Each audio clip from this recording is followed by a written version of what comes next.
आणि बुलेटिनच्या सुरुवातीला राज्यभरातल्या पावसाच्या बातम्या आपण पाहूया। पुणे, नाशिक, रायगड या भागात आज मुसळधार पाऊस बरसतोय। पुण्यात काल रात्रीपासून जोरदार पाऊस झाला।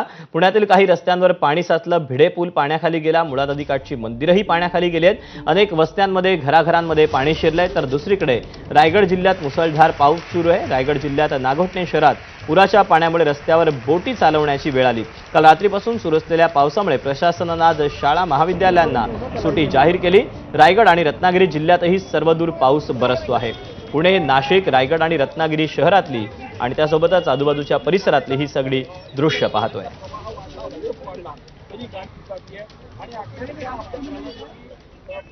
तेव्हा नाशिकमध्ये एक गाडी जी आहे ती वाहून जात होती, ती सध्या दोरखंडाने बांधण्यात आलेली आहे।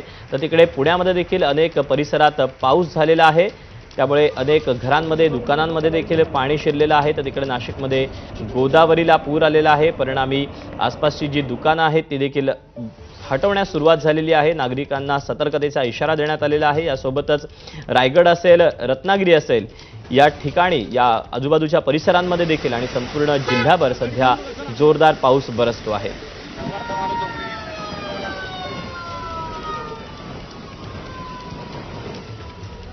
पुण्यात सकाळपासून मुसळधार पाऊस बरसतोय। पावसाची संततधार कायम असल्यानं खडकवासला धरणातून पाण्याचा